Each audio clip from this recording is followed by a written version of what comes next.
Hi, everyone. Welcome to episode 59 of the Future of Work show, where we discuss ideas that are changing the world. In past episodes, we've spoken about the mega trends that are changing our world, but what we're doing right now is this mini series on aspects of inclusion that perhaps we haven't had enough conversations around. So today, it's my joy, my privilege to have with me Madhubala Sharma as my guest. And we're going to be speaking about a topic that perhaps hasn't received as much attention, but we're going to do our best to sort of improve the quality of conversation around. What does it really mean to include people who are blind and low vision in our organizations? So, with that, thank you, Madhubala. Thank you so much for joining into our show. Thank So you happy so to have much. you. Thank you so much. It's a delight to be here. No, truly, truly. A little bit of introduction to Madhubala. She is a Delhi girl, DPS RK Puram, and then Lady Shri Ram College. And she's had a career for the last 10 years in actually some great organizations. Started with IBM, Concentrix, and now is working with Amazon. She is a DEI specialist, and I think an advocate for inclusion and diversity. I mean, I've learned so much from you just in our conversations, the pre interview, and perhaps even the few minutes leading up to this conversation. So happy to have you on this show, and would love to hear your own story, Madhu, in your own words a little bit. Thank you so much, Shalini. Hi, everyone. My name is Madhu Bala Sharma, after the pretty Bollywood actress Madhu Bala. Maybe the earth needed another one, so came me. My pronouns, because it's I want to be inclusive, so yeah, my pronouns are she and her. I am a pretty young woman. And today, for a visual description, I am wearing a bright blue kurta. I have medium length hair, a little above the shoulders, right? And yeah, I love to make them well. And I'm totally blind, blind since birth. You must be wondering, how does she have that color sense? Well, I use technology to my best. What you can see on the screen, if you're able to, are you able to look at my screen? We can't read Um, the screen, but I know that we could hear you last. Now we Now can see. can you see? Now we can see. Yes. Well, that's Yes. that's another secret, we because if I can't see your phone screen, you shouldn't be able to see mine. So I put a curtain on it. So so Nice. that's the app, and I took a picture of me, and that's the description, just to make you listen to it. Um, The picture shows a woman smiling at the camera. She has medium length black hair and is wearing a bright blue, traditional Indian dress with a detailed, lace like pattern. She also has on a small, diamond shaped pendant necklace. The background features a dark brown door. So that's the kind of technology that I use, that many like me use. And I already shared, been blind since birth, worked, studied, been a little bit of a businesswoman, in the sense trying to earn some money for myself since childhood. I used to sell calendars, bookmarks as a young Wow. girl in school. Tutor people, children to learn Braille. When I was in senior school, worked with GE, Capital International Services when I was in college, spent a little bit of time on screen reader. JAWS is a screen reader that we use, one of the screen readers, as software tester. Then spent close to 17 years with Concentrix, IBM Daksh, then Concentrix, and now work with Amazon in the space of DEI. So yeah, that's me in a nutshell. Wow, wow. One of the things I'm so amazed by in your story, Madhu, I mean, as you said, you've been an entrepreneur from an early age. You've been ambitious, you've gone and you've been to some of the best schools. Obviously, LSR is one of the top colleges. And then you've worked with some of the best organizations in the world. Um, Not everyone perhaps who is born blind or visually challenged really has had those kind of opportunities, or perhaps some of those ambitions. So and it's a little bit personal, but can I ask you what allowed you to you know keep those dreams and ambitions alive even before technology enabled some of what you just showed us? Um, well, we've got one life. and we've got to live it, and we've got to make the fullest of it. So I truly owe this to my parents and National Association for the Blind, the Delhi School of Arkepuram. So my parents, I'm the second child. I have an elder sister and a younger brother. My elder sister and I are totally blind, and the way our parents raised us, it's their upbringing, it's their nurturing. They did not let this you know this seed go waste. They watered it, nurtured it well to help us become who we are today. And a lot of exposure at National Association for the Blind, the trust of the teachers, the trust of you know um, uh, uh, the friends, the people around has really really helped me. So I've felt and quite honestly, I haven't seen when do I feel disabled. I feel disabled when the environment is disabling, when there are barriers which ideally can be removed if we are together, if we think of ourselves as a family, if we think of solutions, technical or non-technical, but if we think of solutions to the challenges we face, we can remove those barriers. So I think truly that's what has helped me, Shalini. My parents, um, the can do attitude that I've been blessed with by them, and the enabling environment that I got at NAB. One of the beautiful things about NAB is what they do is they send children to regular mainstream schools. And when I sat alongside a sighted child, I did not feel that I'm missing out on something. And that sighted child also learned a lot. And those children who maybe grew up with me in class, possibly now they would be better off in the sense, in terms of including blind, low vision, or people with disabilities, because this is not new to them. This is Yeah. something which is there. Yeah, yeah, no, absolutely. I think you're absolutely right. I think we absolutely, all of us gain in the process. We gain an understanding of what is it like from another person's perspective, uh, whose experience is different. So I'm absolutely with you. I think it's absolutely true. Organizations gain. Now, perhaps one of the reasons why Madhu organizations have maybe not been as much at the forefront of hiring blind, low vision people is a lack of understanding how they might go about it. As someone who's an advocate in this area, what are some of the things you'd like organizations and DEI specialists as well to understand? Um, First things first, understand that disability is not new and not something that happens to that far, far person sitting in some village or some town or some other house.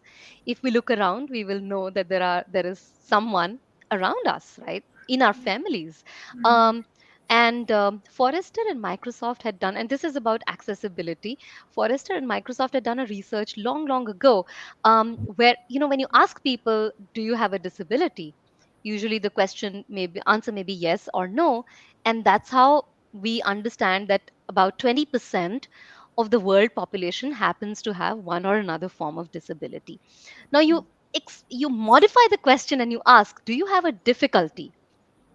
Could be difficulty looking at the screen, difficulty listening to something from a far away distance, could be climbing up or getting something from a height, or say bending because knees hurt, could be anything.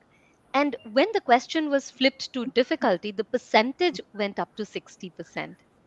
Now Wow. what Yeah. happens to the rest 40%? It's life insurance, because disability and these difficulties come unannounced. So my advice really is to be inclusive when we are thinking of solutions for people with disabilities or for inclusion. We are not thinking of those solutions for that third person or that person who's living far, far away. It's not charity. It's business sense. And it's business sense for you yourself. Because remember, difficulties can be faced by 100% of us.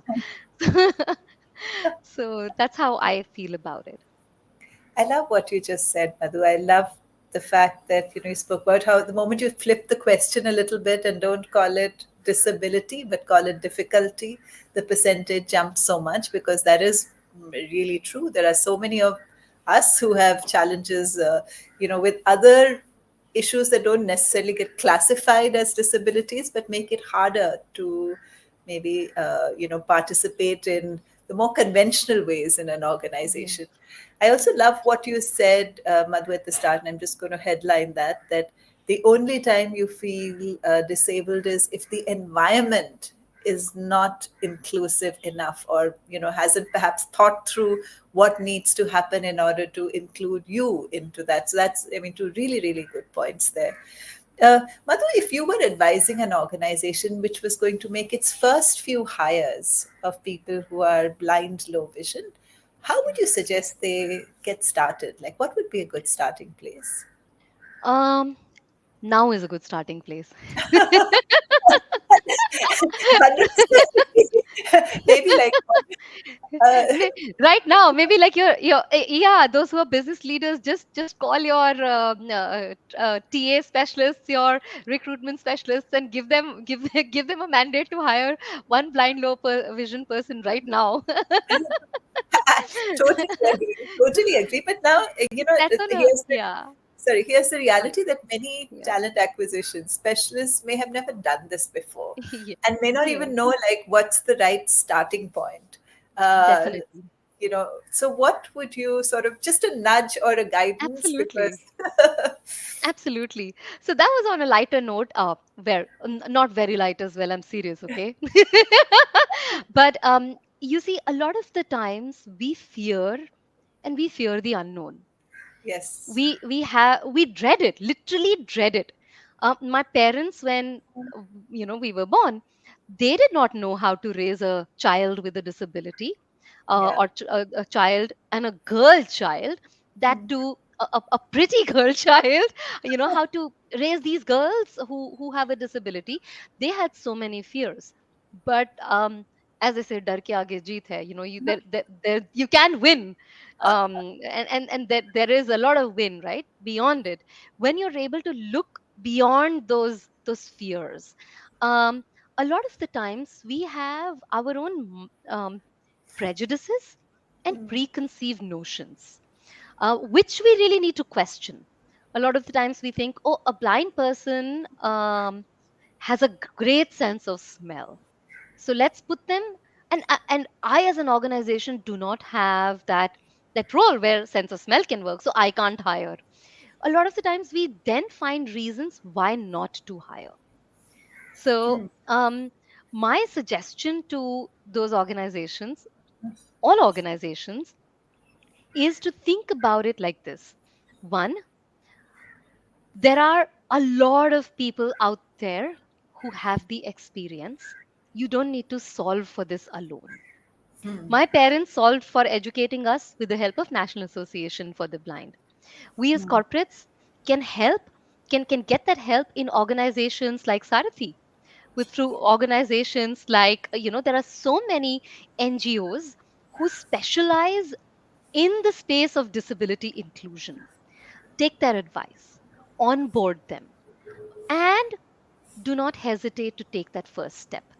There are so many things that non-disabled employees may not be able to do, but when we hire them, we don't look at those things, right? We look at the right, competencies, the profile fitment, and yes, that's when we hire.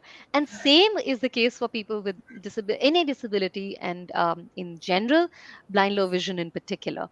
Hire for their skill sets, for their competencies. You may not know, and I'm reminded of one of my initial days story, yeah, when I was hired at IBM Daksh. So I was young, straight out of college, had spent a year at Freedom Scientific, and I was going to get a job of a voice and accent trainer. Um, and I was the first hire for Daksh, IBM Daksh, at that point in time. I loved what my recruiter told me then. She said to me that we join us, take 2 months, 3 months, and see how you are able to go through or navigate through this role. And if this doesn't work, we will together explore what will work for you. She did not say that, oh, and that made me feel comfortable, and that made me feel wanted. Hmm. So that's I think that's my nudge to the organizations, the corporates as well. Two very practical suggestions, Madhu. First, that you don't have to solve this problem alone. Reach out to people who have some experience in this area, people like Sarathi and other organizations which are working in this space. And that's a good first step. I also love what you said about, through the recruitment process, knowing that you were wanted in the organization, and they would work with you to make it happen if it wasn't going to be in one role, maybe in an alternative capacity. So I absolutely love that. A few more practical questions, Madhu. Yes. Would you suggest that you know before one hires someone who is blind, low vision into a team, the manager or the team be prepared in some way? um yes, and it's a learning process. So why do I add that bit is, a lot of the times we feel we will hire when we are ready, and the readiness means our physical infrastructure is accessible, our Hmm. digital infrastructure is accessible 100%, our managers, our colleagues, our peers are trained 100%. Is that ever going to happen? No. So we will Fair point. never be ever ready. So a lot of the training happens with people with disabilities themselves. We are advocates for ourselves, right? The kind of training, the kind of learning that you would have had by interacting with me, you wouldn't Yes. have felt as comfortable without we being in that conversation. So Yeah. that's make those initial starts, validate, see if there are, the basic accessibility infrastructure is taken care of, um, there is openness, and then go for it. Love that. Love that. I love, because I think what you're saying is correct. You learn on the, through the process, and it's a learning experience, perhaps both ways. Yes. For the person who's joining the organization or the team, as well as for the team, for the manager. So as long as there is a willingness to learn and a desire to include, uh, take the first few steps in the process. So it makes a lot of sense to me, Madhu.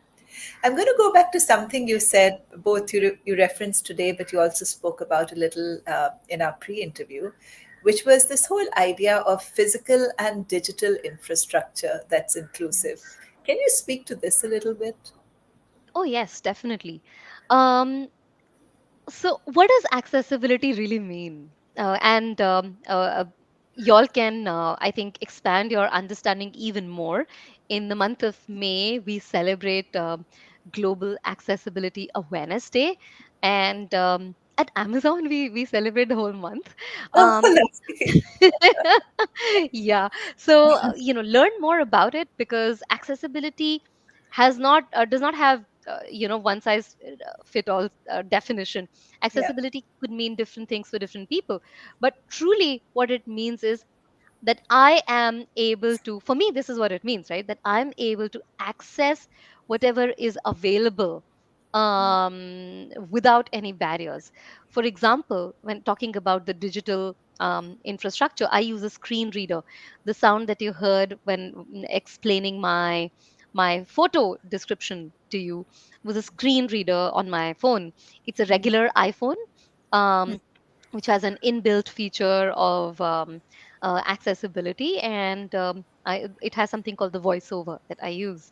Now, um, if how does a screen reader work? The screen reader reads information sequentially, one after another. But if you give it a picture, of course, there are tools that can describe it. But if you give it a picture, if the information is only in a picture, for example, if your LinkedIn post was going to be only a picture, or meeting invite you sent to me only a picture, it would read blank, blank, blank, and I would not know what to make of it, right? So that's inaccessible. um, Providing information, providing communication in an accessible format, which is text, adding alt text to the images makes it accessible, focusing on color, color schemes, color contrast makes can make your digital communication accessible. Physical infrastructure is the best one that everyone, in fact, the most um, um, aware people are most aware about is the ramps. Hmm. And ramps is something that is supposed to be used by people who have a motor or orthopedic difficulties, those who are wheelchair users. However, who uses ramps? Ramps are used ramps are used by a lot of us, isn't it? So Absolutely. accessibility benefits everyone, and in different ways. Another one, which is a form of accessibility, is closed captioning and subtitles. Hmm. Hmm. When you're in a noisy environment, do you fall back on them? 100%. Right. So I'm one of they do those not. people yeah, Okay. who watches Netflix with subtitles, Oh, irrespective of what wow. language. Yeah, my family gets quite annoyed, but I like it. I like it. So yeah. Yeah, so that's really, really helpful for not just deaf or hard of hearing. It helps many in noisy environment. It helps those who are neurodivergent as well. So exploring different ways of making tools accessible, especially for blind low vision. I suggest um, do consider making tools accessible, putting braille labels at Mm, various places indicating which is what, imagine if there is no braille label on a washroom yeah. and by mistake I enter the men's washroom, Mm, mm, how uncomfortable I would feel. right. So that's to the physical infrastructure as well, making elevators talking. Where I live, I got them, my husband and I, both of us are blind. We got them to have our elevator announce the floors. Some Mm, people turn it down. I've heard this in a lot of places that they turn the volume down because they feel it's disturbing. But mm. we do not realize that it's really, really helpful for many like me. That makes so much sense, Madhu. And I'm going to read a little bit of the comments. Hi, Shruti. So nice to see you. Shruti says, so true, sensitization happens through natural inclusion in mainstream environments. And that's the best and most effective. And I think you spoke about that in your own, experience with being schooled, alongside people who are sighted. So I think that would make a lot of difference. Yeah. Papia, hi. Papia says, change from disability to difficulty is a nice way to embrace inclusion. Actually, that's absolutely true. It's just a switch and it changes our entire perspective. MVP Rao, hi. Thanks for joining. Says, so true. It is important to have all inclusive of thoughts and knowledge of navigation in any circumstance. It's a need of an hour to make humans inclusive. And you're right. We haven't perhaps thought of so many of these aspects of, what enables right from, as you said, movement in elevators, knowing what floor you're on, braille signage that at least for, at different places that, allows people to read critical information, like whether it's a men's or a women, but I'm sure much else. I had asked you in the pre-interview this question about are there any roles that you think are ideally suited? And I know that you said that Yes. no, it should be any role, any role. Uh, and I think one of the things perhaps not enough of us certainly understand is the way in which technology enables our day-to-day work on what is it that most of us use our laptops Yes. for? It's Microsoft Office and its different applications, it's emails, it's WhatsApp. That's what we'll end up using most of the time, or reading things, on the net. Yes. So, if you could just help us understand how different technologies are making that happen and possible for people who are blind, low sighted, which is why perhaps, there isn't necessarily one set of roles where they are better suited. It could be whatever they are interested in, competent for. Absolutely. One, technology has really been life changing, like I said. Initially I used to write, make notes in Braille. Then I used recorders to record the lectures as well. There were times when I used to get, ages to get my books. I studied literature, and there were times when I would get a novel right before my exam. How would one expect me to read it, right? But now technology has bridged all those gaps. That's one. Um, Second, there are accessibility, accommodation, adaptations that one needs to make, and think born accessible from the start, not as an afterthought. When we are able to do that is when definitely we can remove barriers and ensure that our blind low vision friends do not feel disabled, because the onus is on us as developers, as builders, to ensure that we build born accessible, not as an afterthought. That's the second part. And when we are able to do these things, the third thing we need to do is question our own perceptions. Are we fitting people into roles that, oh, this, because people who are blind, read very fast, because they put their screen reader to speak very fast, they will be able to do XYZ job. I listen to my screen reader at an average speed, not very fast, because I get empathy distress. I feel that this poor thing, the software may choke up. That's my problem. But I don't listen to it at that high pace. Um, or a lot of the times people think that, oh, people who are blind, low vision can speak well, so let's put them on front desk. Or because blind, low vision, they have this very sharp sense of smell. Let's put them in roles where this is required. Or flip it, they have questions. How will a blind person come to work every day? We have our own preconceived notions. um, I remember when we were blessed with our son, my there was a judgment that a lot of people passed and thought that, oh, now, first they thought that now, because Madhu is blind, she cannot travel. Then second, they thought that now she has more responsibilities, she will not be able to do late evening shifts, without even asking me, right? So those judgments, those preconceived notions are really, really limiting, and and keep us away from exploring what is possible.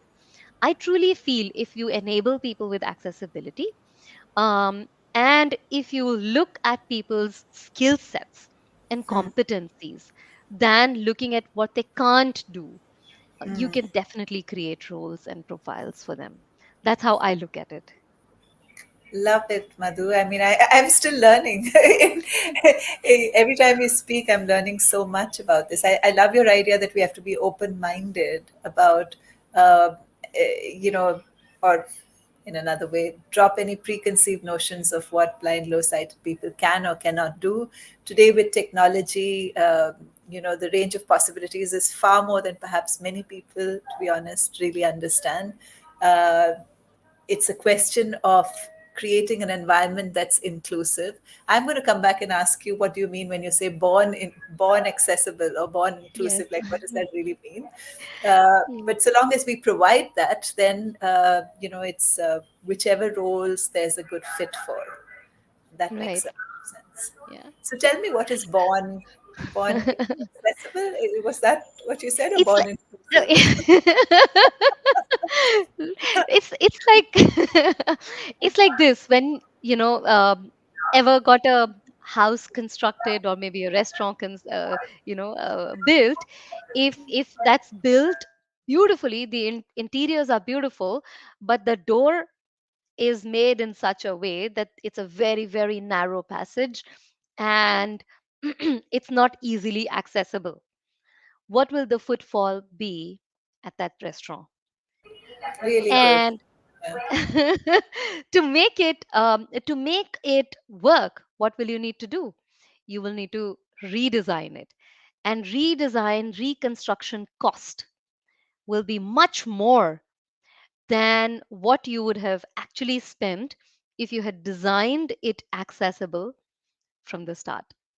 So, lost business, lost money, lost opportunity if accessibility was not thought at the start. That's exactly what it means to think accessibility and inclusion. When you make your applications, when you make your software, when you make or design the buildings, when you design even job roles, right? The policies, every single thing, if we can think of accessibility and inclusion at the very start, at the design stage, not as an afterthought. That is what it means to be inclusive.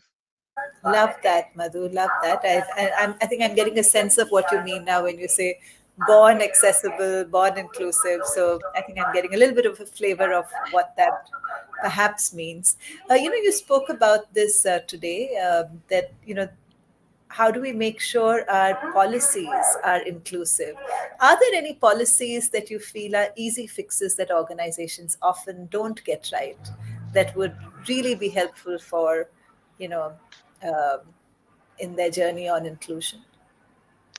Uh, a lot. So far, we've been thinking, when we say diversity and inclusion, we've been thinking of women. And even though there aren't any, numbers, a lot of the times we may have that, or we think, right? Why don't that we should have 50% of women representation? Why not? Hmm.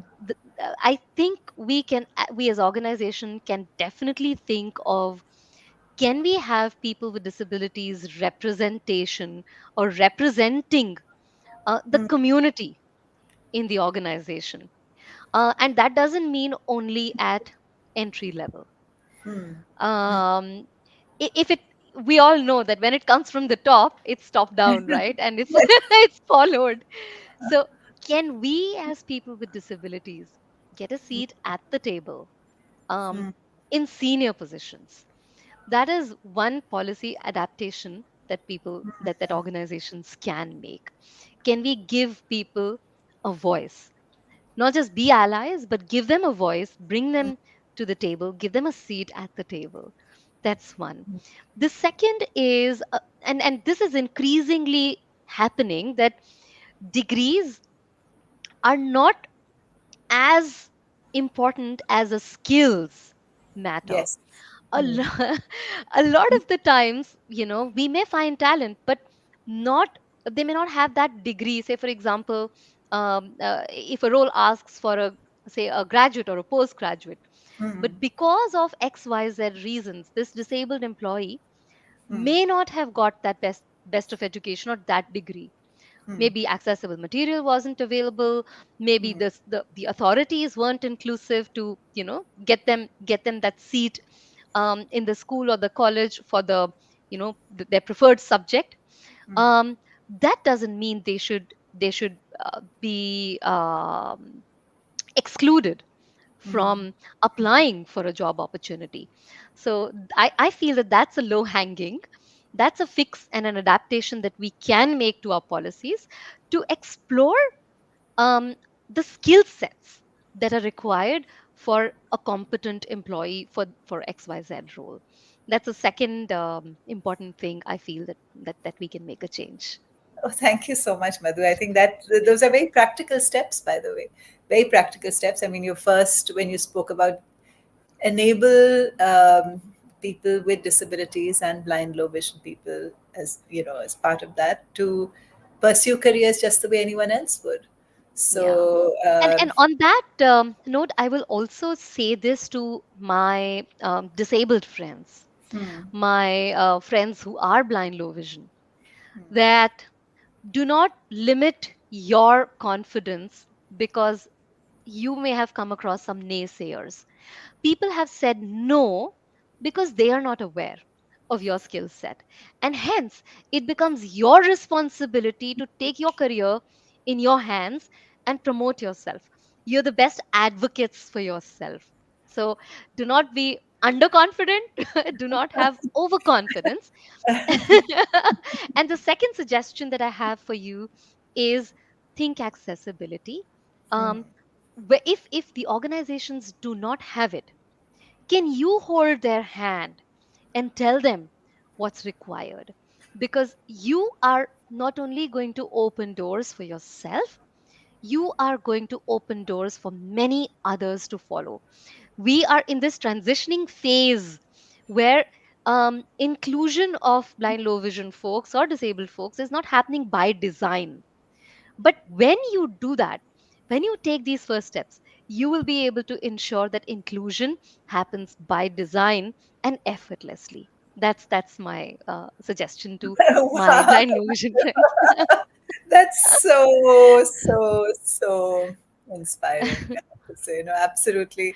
I think your message is spot on for organizations to drop their ideas of what is possible, what's not possible, just provide accessibility, provide inclusive work practices, and then provide similar career paths that anybody else in the organization has. Your very practical tip that while recruiting, move from the standard should be a graduate, postgraduate, to what is in any case a movement today, a movement towards skills based recruiting, and use that more specifically to find people who would be a right fit for the role. And that certainly opens up possibilities that they may not have considered earlier. So that's a very, very practical tip. Super, super inspired, I have to say, Madhu. I love what you said that, we're our best advocates. We are our own best advocates. I think that just makes a lot of sense.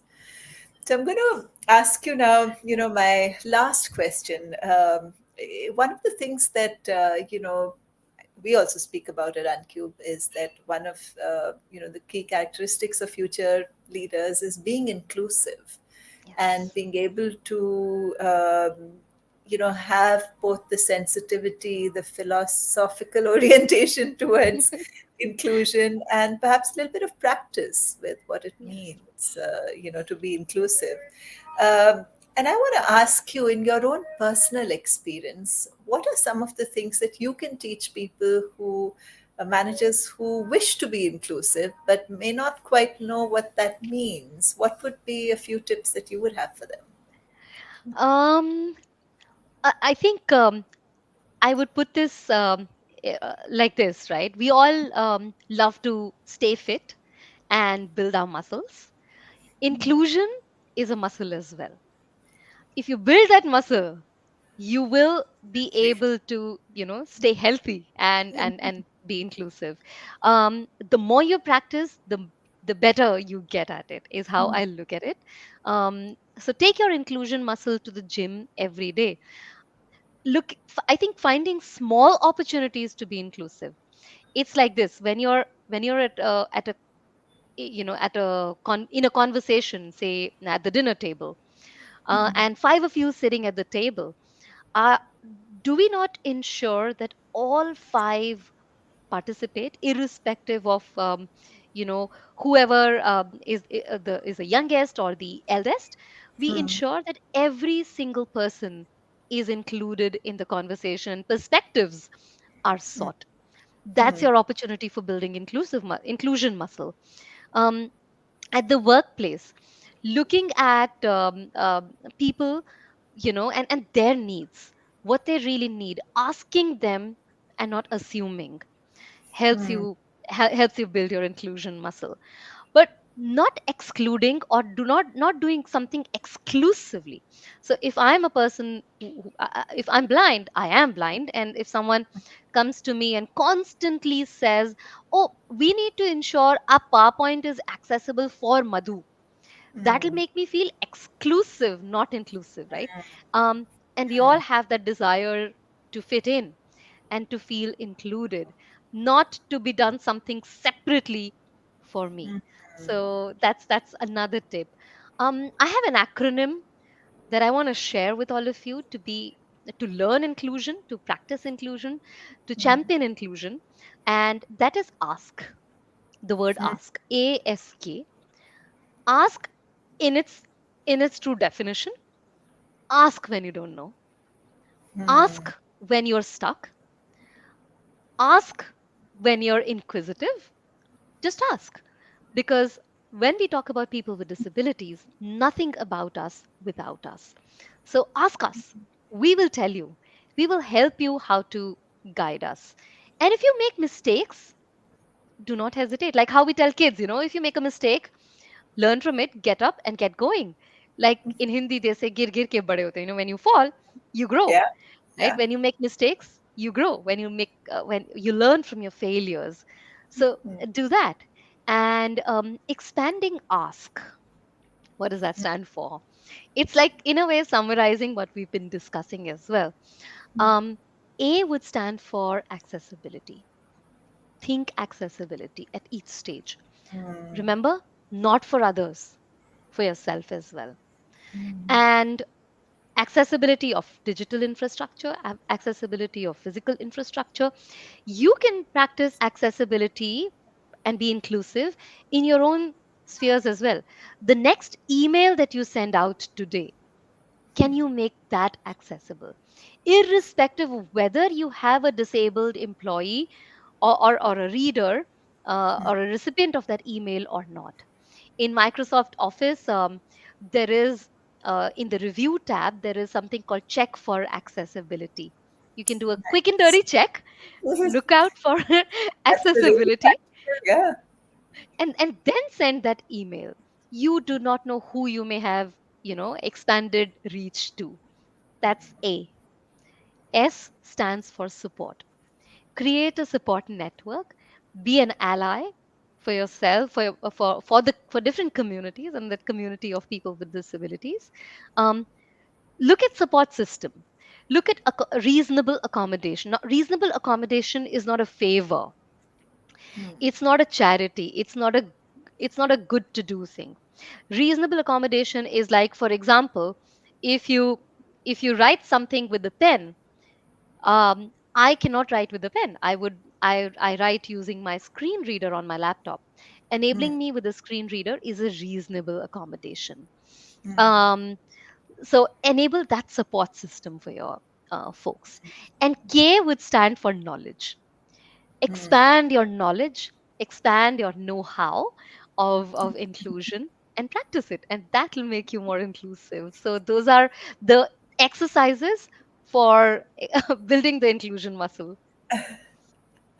Thank you so much, Madhu. That was so well explained. It's so well explained. I mean, you've said it better than I'm ever going to be able to. So I think there's just so much to learn. The ask is such a good framework, both in terms of its philosophy and, of course, what the acronym itself stands for. Um, I can tell you that after our last conversation, I have just started in all the pictures I post, adding alt text, which sometimes I skipped earlier, but I've become certainly a Wow. lot more conscious about that.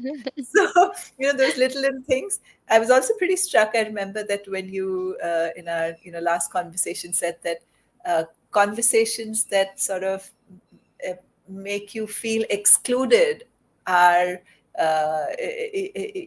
something to be conscious of. And that wasn't something that, for instance, I was aware of earlier, that when people say, okay, let's do this for someone, that's not actually being inclusive. So that was another really helpful learning for me. Just this entire process has been such an amazing learning experience. And Madhu, you personally are so inspiring. Human being, professional, DEI advocate. Such a joy, such a pleasure. Thank you so much for joining this show. Thank you. Absolutely my pleasure and a delight to speak with you, interact with you, know you, and learn from you in the process. Thank you, thank you. With that, we're going to come to an end of our conversation today. For those of you who joined us, a warm thank you. If you are interested in exploring the subject of diversity, equity, inclusion, this is the third of our four-part series. We're doing this along with Sarathi. and they work with organizations to make them accessible, inclusive, and help people with disabilities find their rightful place within organizational roles. So with that, thank you very much and see you for the next episode. Thank you.